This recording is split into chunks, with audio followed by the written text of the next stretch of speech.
Lo kemarin kemana? Apa? Bilang mau dateng. Gue dateng. Lu beneran sakit gak sih? Ya sakit lah gua. Tipes. Oh. Berapa kali gue coba paprot kita berapa kali ya? Dia bilang sakit, gak taunya nggak sakit. Lu taunya lagi gua ada di kota. Iya. Ngerusak image. Agak kan. Tepar gua kemarin kan. Kita udah tag ya anjir. Ini kameramen kagak bilang. Wah ini minta kameramen Arsenal Bener. Elah. Yaudah, ayo. Ngebahas apa nih? Pertandingan tadi? Iya. Males ah. Mending bahas. Udah bumper David dulu, Kopko. bumper.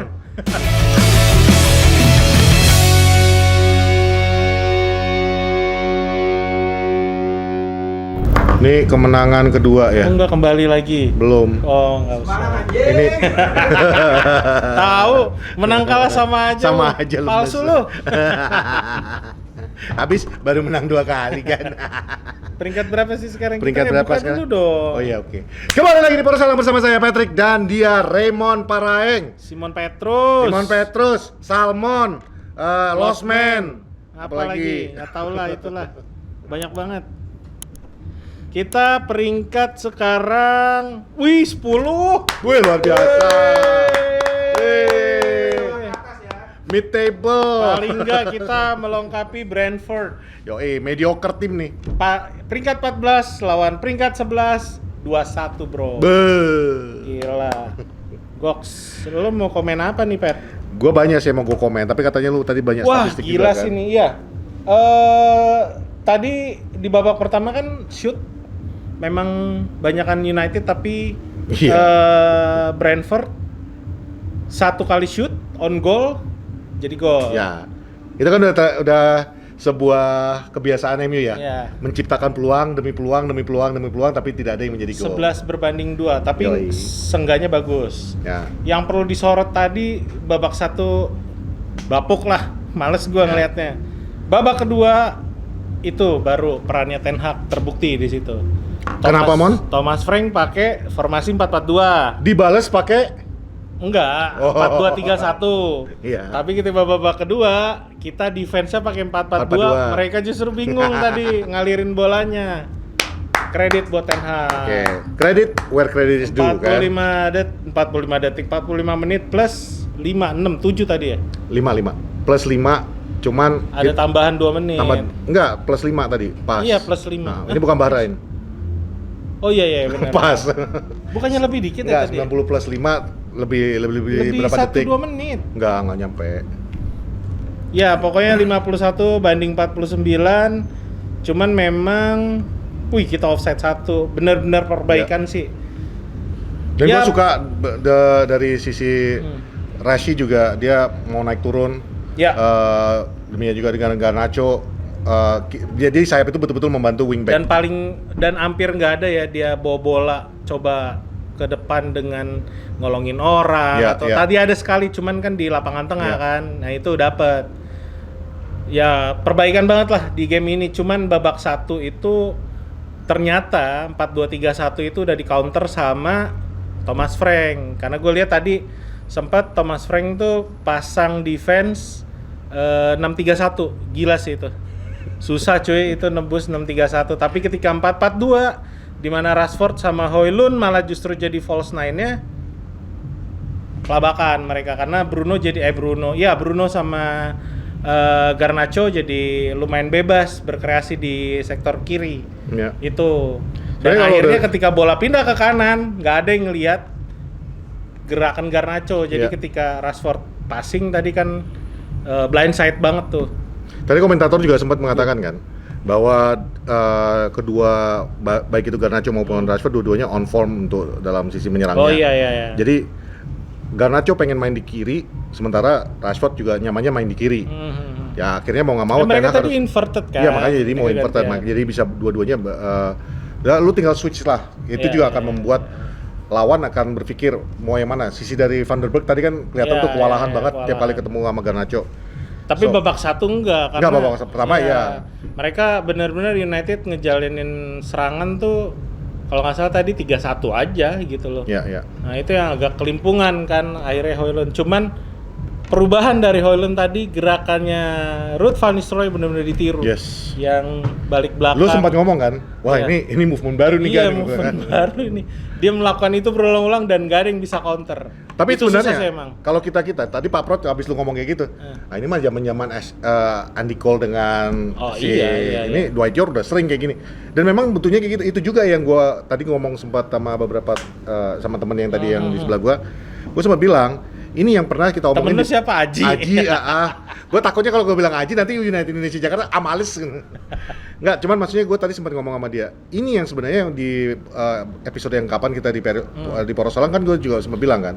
Gue pengen lihat nih Zerzi sama Højlund. Karena Zerzi ketika dia masuk tadi di babak kedua, itu terlihat Tapi temponya kan itu jadi gak sama Højlund. Enggak sama yang justru itu. Gitu. Jadi menurun kan. Tapi gue kebayang aja kalau tadi misalnya Zerzi bersama Højlund di situ, itu Zerzi akan lebih berfungsi karena dia memang tipikalnya itu jadi wall kan, bukan Cuman tipikal yang mau tadi kejar juga bola. di menit-menit 80-an itu dia sempat jadi tembok yang akhirnya lepas juga tuh si siapa Rashford ada di kanan. betul. Maksud gua kalau misalnya dari awal kita main kayak gitu kan ini pemain mungkin udah kecapean karena Rashford naik turun. Garnacho juga udah kelihatan tadi. Ya. Itu kalau lagi fit sih. Tapi itu gol dia itu mau bisa yang gue jadi. maksud tadi itu perihal Zerzi tadi.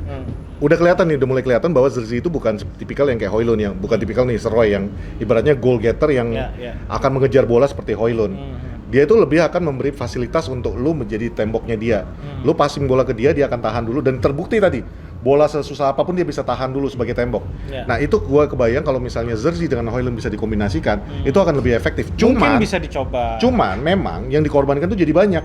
Lo wajib mengorbankan antara Bruno, Eriksen, atau Maino. Itu, gua rasa kalau misalnya tadi, gua nggak tahu ya nanti yang tipikalnya kayak Brentford itu mungkin Everton, model-model Wolves gitu ya. Wolves juga rada merepotkan tuh. Kalau kita bisa pakai strategi 4-4-2 yang tadi lo bilang, asalkan gue lebih setuju sih di tengah itu ada Mason Mount. Jadi make sense. karena lu nggak bisa maksain si Zerzi sama Højlund tuh melakukan high press. Tadi kredit juga menurut gue itu tadi mereka melakukan half press sih. Mid blocknya juga nggak yang terlalu tinggi banget gitu loh. Bener-bener agak turun ke koridor ruang tengah ke bawah, asik. Iya, gue seneng gitu. Dia happy sendiri. Iya, ketemu juga akhirnya bahasanya koridor ruang tengah ke bawah. Iya. Jadi gue seneng. Jadi tadi kayak lu mau protes soal kepemimpinan wasit apa? Enggak. Kalau kepemimpinan wasit sebenarnya tadi gue pas waktu kan gue agak telat ya datang nobarnya tadi karena dalam perjalanan. Di babak pertama tersebut tuh gue sempat ngeliat di Twitter banyak juga yang protes tentang kalau lu masih memprotes Dalot jelek, lu nonton pertandingan yang sama dengan kita nggak sih? Itu satu. Dalot played well. Kalau misalnya yang kebobolan itu Dalot keteter di situ, itu wajar-wajar aja karena Dalot tuh lu punya satu man free karena Delit lagi dirawat. Jadi lu punya satu man free dan Dalot tuh nggak mungkin bisa nahan dua-duanya. Jadi pasti akan ada satu pemain yang lepas. Jadi lu nggak bisa nyalain Dalot, bilang Dalot bermain jelek secara overall karena kejadian itu. Overall Dalot played very well menurut gua pribadi dan lu mungkin setuju ya kalau dibilang Dalot punya kemampuan dribbling bola ketika dia diserang dan di pressing, dia punya kemampuan untuk lepas dari pressing karena sisi dia kan memang pengguna kaki kanan ya kan. Kalau lo taruh Dalot di kiri, dia muter ke kiri itu rada susah dengan kaki kirinya. Betul. Makanya tadi works banget ketika di karena pressing. Karena dia memang balik ke posisi naturalnya dia puter ke kanan dan itu lolos terus malah. Nggak pernah nggak lolos dari tadi. Bahkan dia sempat one on one dengan kiper kan jadinya tadi. Cuman yang disorot Dalot tuh emang kadang dia suka miss untuk ngelihat blind side-nya enggak maksudnya. Jadi ketika dia defense, gue nggak tahu fokus dia kayak lebih ke tengah, jadi dia selalu nggak pernah realize kalau di belakang tuh ada orang lari gitu loh. Ya itu juga yang itu kekurangannya dia tadi, kan? sih gitu. Tapi kan itu kan tipikal pemain wingback nyerang kan.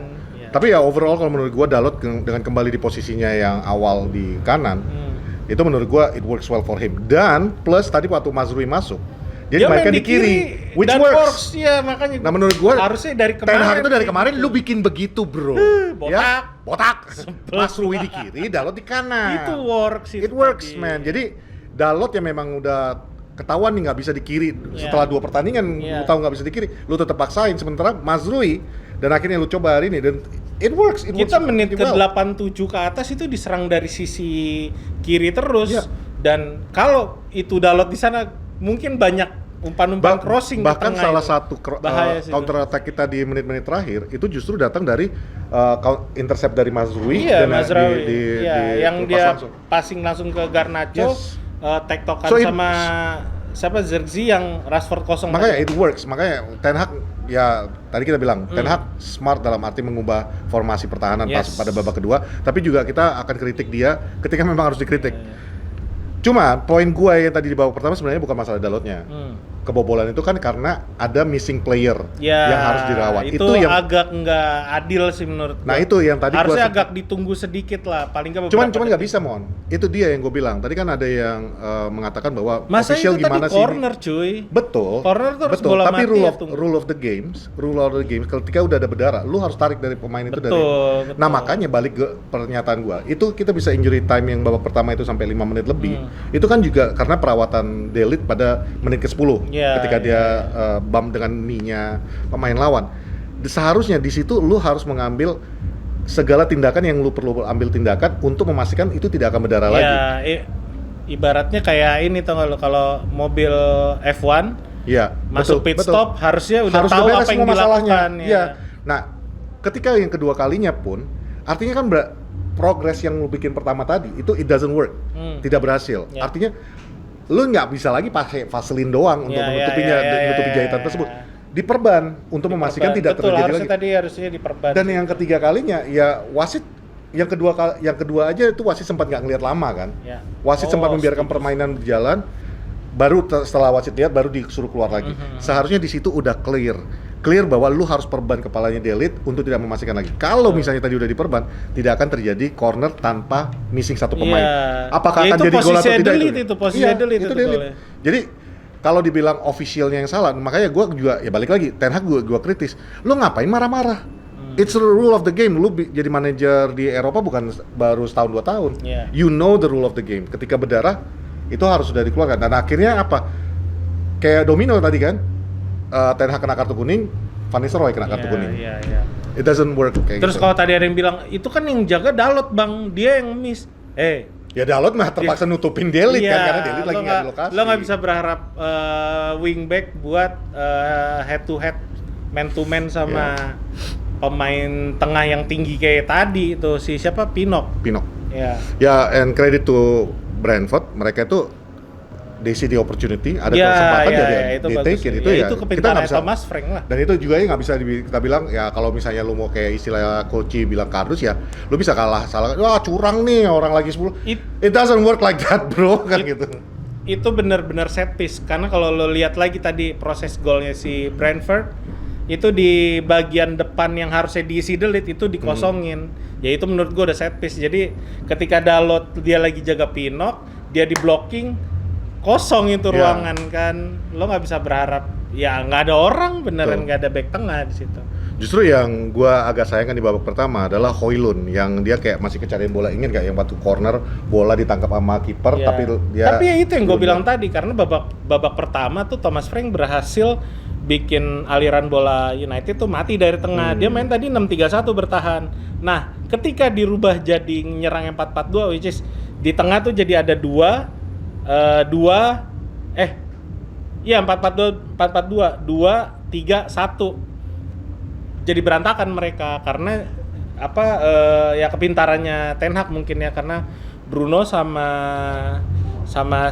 Garnacho ditempel terus, Rashford jadi free player, jadi lepas. Nah, itu yang bikin jadi kacau lah itu pertahanannya Brentford tadi pas di babak kedua itu sih. Ya overall kalau kita lihat dari statistik malam ini, kalau kita lihat dari statistik sebenarnya it's a fair game ya. Cukup berimbang kecuali di bagian shot on targetnya itu 11-2, total shot juga 23-8. Tapi kalau kita lihat dari passing itu 489 banding 480, 83% ke 84%. So menurut gua pertandingannya ini cukup berimbang di antara kedua tim.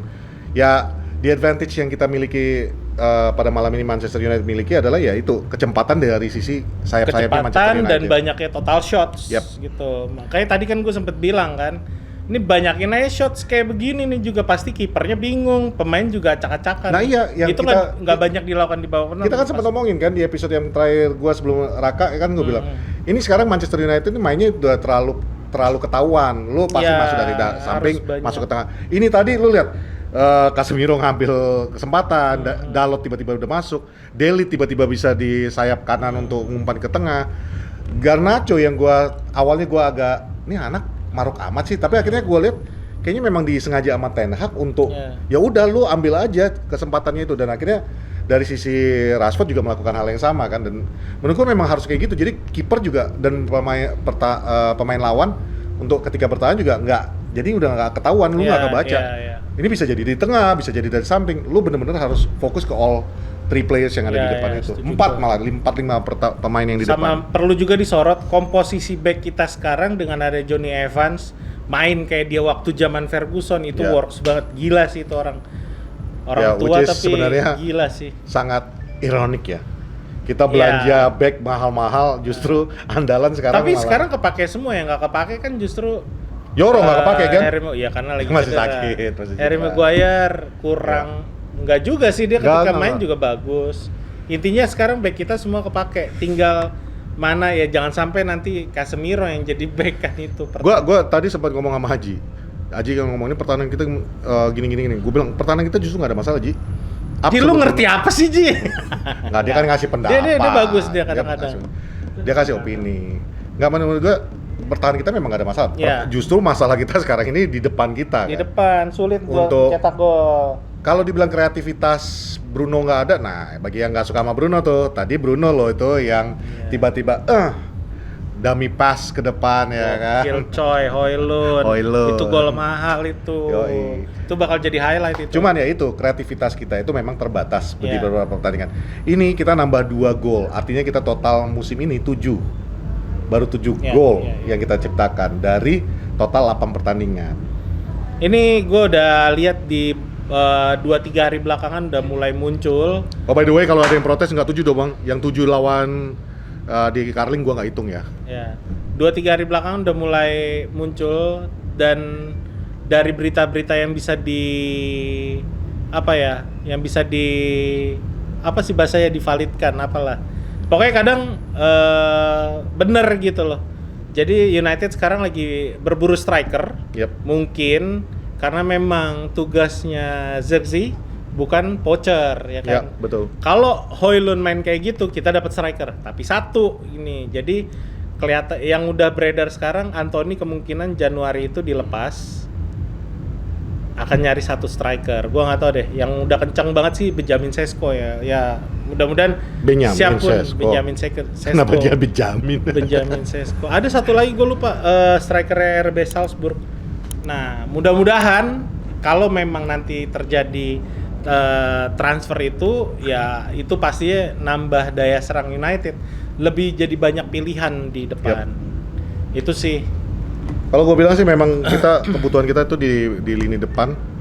Ya sekarang tengah kita udah oke lah menurut gue. Wingback kalau sehat November sama Malaysia sama kiri, Malaysia. Gue tetap nggak percaya. Apa? Shaw is at the end of his career. Itu udah jelas. Ya kita nggak tahu lah. Nggak, cuman gue udah nggak mau ngambil resiko itu lagi gitu loh, Mon. Karena bagi gue mendingan lu ambil satu wing left back yang betul-betul bisa menjamin lu bahwa akan ada selalu satu pemain yang ready. Memang Malaysia akan sebentar lagi udah bisa dimainkan ya. Mazraoui juga udah terbukti nih malam paling nggak Mazraoui bisa. Cuma bagi gue, you need somebody on the left lah. Si siapa backnya Bayern Munchen juga lagi dipantau nih sekarang nih. Siapa back kirinya lupa gue. Siapa? Davies. Iya. Ya Bayern Munich. Iya, Bayern Munich itu juga lagi dipantau tuh. Karena kayaknya gue nggak tahu deh Luke Shaw perkembangannya sampai sekarang ya nggak kelihatan juga kan. Malaysia doang yang kita lihat udah ikut latihan beberapa kali. Siapa striker yang sampai gue cari nih Salzburg? Hah? Adam Dahim, Fernando, Karim Konate. Bukan. Salzburg kan? Udah ntar aja lah, gue juga Oke. lupa. RB Salzburg atau Leipzig. So, Ntar dulu, sebelum belum. itu gue mau minta pendapat lo. Kemarin tuh kita nggak sempat bahas lebih jauh tentang pengurangan karyawan, dan lo tau lah siapa salah satunya. Sir Alex Gimana Ferguson. menurut lo? Kalau gue pribadi, Ini Cantona udah marah-marah soalnya dari Ya, kemarin. ya, nih. ya, Kalau kalau ada orang rese mungkin cuman dipukul. kalau gue bilang kan gini. Kalau gue bilang yang kontribusi Sir Alex Ferguson untuk Manchester United 26 tahun menyerahkan Tapi 13 Premier sinas League, 2 UCL, bla bla bla semua itu he's a legend. Status dia adalah legend. Tapi yang gua mau lihat sekarang ini adalah masa depan, bukan masa lalu lagi. Betul. Dan ketika Ineos, so far yang dilakukan Ineos itu menurut gue udah tepat. Dia bawa Omar Barada untuk membentuk Manchester United lebih profesional.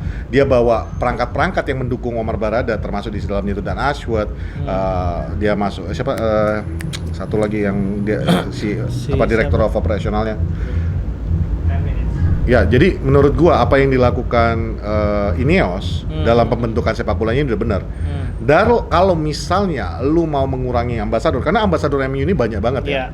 Kalau lu mau mengurangi, Beckham juga ambasador. Beckham ambasador, Rooney ambasador. Iya. Jadi banyak, Gary Neville masih ambasador, Peter Schmeichel ambasador yang kemarin datang ke sini kan gitu. Jadi kalau menurut gua, kalau dia mau mengurangi jumlah ambasador, apalagi yang ibaratnya nominalnya cukup besar, 1,2 Iya, gede sih itu Gue gede. juga baru tahu apa digaji segitu. Digaji segitu gitu loh. Lumayan sih. Ya ibaratnya 7 turunan toh coy. dia tidak dilarang untuk datang ke Old Trafford. Ya. Dia akan selalu welcome dia datang ke Old Trafford. Ya. Jadi menurut gua gini, jangan terlalu lebay melihat beritanya. Media jelas akan memutar Akan berita mempelintir sedemikian Ya. rupa. Sir Alex bukan tidak di-respect lagi cuma di gara-gara Manchester United. Cantona ya. Ya, come on. Cantona juga lu kadang-kadang kan dia bilang when the troller comes, the seagulls gather. Ya, sekarang kita udah ngerti maksudnya apa. Dia memuja-muja dirinya sendiri. Tapi ketika dia pertama kali ngomong itu kan apa nggak wartawan juga, hah? Ngomongin seagull sih ini orang kan. Jadi maksud gue tuh jangan terlalu diikutin lah. Cantona itu kadang-kadang memang agak dramatis ngomongannya. Legend tapi agak memang kecintaannya terhadap ya kayak kita lah. Iya, dia di sisi fans. Jadi kita tuh ngelihatnya bahwa Sir Alex Ferguson itu he still Manchester United dan still di respect oleh Manchester United. Toh dari Manchester United sendiri mengatakan Sir Alex Ferguson will always be welcome at Dan Old Sir Trafford. James Ratcliffe juga memastikan walaupun udah bukan bagian dari manajemen, tapi tetap boleh datang ke ruang ganti. Coba ya, he can do anything lah. Plus kita pernah ngomong kan, off cam juga kita kaku lah, lu juga pada ngomong kan. The problem with Manchester United sekarang adalah Sir Alex Ferguson kita bilang kan. Jadi kalau lu nggak mau ngaku ya terserah lu lah. Tapi gue yakin semua udah pernah ngomong bahwa Sir Alex Ferguson itu terlalu banyak ikut campur di dalam keputusan-keputusan. Ya salah satu korbannya oleh kesayangan gue. Karena memaksakan anak kesayangannya Cristiano Ronaldo harus balik kan gitu. Jadi tapi it's okay. We still respect Sir Alex Ferguson dan kita sangat berterima kasih atas semua yang telah diberikan. He's a legend, no doubt about that. Cuman ya apa yang dilakukan Ineos gue dukung untuk saat ini. Gitu. Ya kita percayain aja lah, manajemen baru ini kan juga lebih ngerti sepak bola daripada manajemen sebelumnya. Tuh. Kalau Glazer tadi yang lakukan ini mungkin gue protes. Ya, dan iyalah orang dia dasarnya apa? Dasarnya apa? Lu mau nambah-nambahin pundi-pundi lu kan paling gitu kita ngomongnya. Kalau ini kan udah jelas. Udah jelek aja kalau Ferguson, kalau Glazers. Tapi kalau ini kan gue langsung berpikir bahwa ini untuk kepentingan sepak bola ya nggak apa-apa. Untuk kepentingan Manchester United. Iya. Toh masih dapat hak itu tapi ya agak dibatasin sekarang.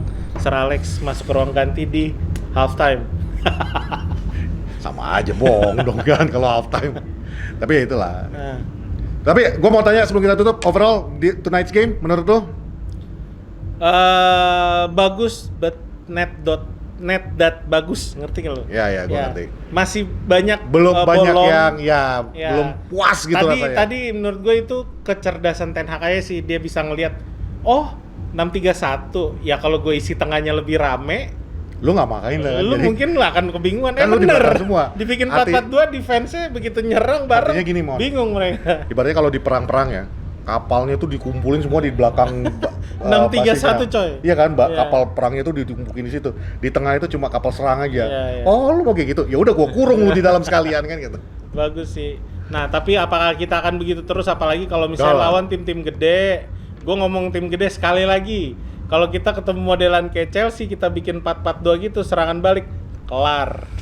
Bener dah. Atau siapa ya, Liverpool punya Luis Diaz, selesai kalau gue bilang. Intinya lu nggak bisa lakukan Ya. itu kalau lu lawan lu punya winger yang cepat. Harus diperbaikin Iya. lagi, karena banyak beberapa kali kita serangan balik itu bolong di tengah. Ya tadi kan emang Casemiro aja sih ya.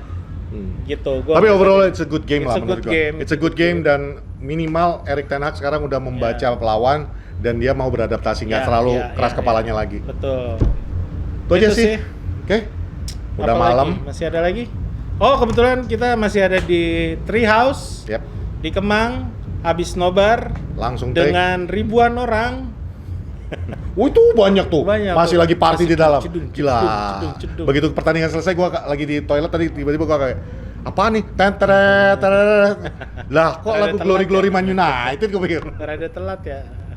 Tapi anyway, thank you guys untuk selalu setia nonton Pora Salang. Yes. Kita akan kembali lagi di episode berikutnya untuk mereview preview pertandingan berikutnya. Dan sekarang mungkin kita akan adakan satu lagi, konteksnya adalah everything about MU, tentangmu. Woi, Oke? tungguin aja lah. Tungguin aja lah ya. Kalau kemarin udah ada Raka, mungkin nextnya ya Oke. kita cari yang lebih menarik lagi topiknya. Alright.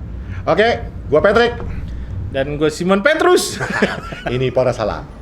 Thank you.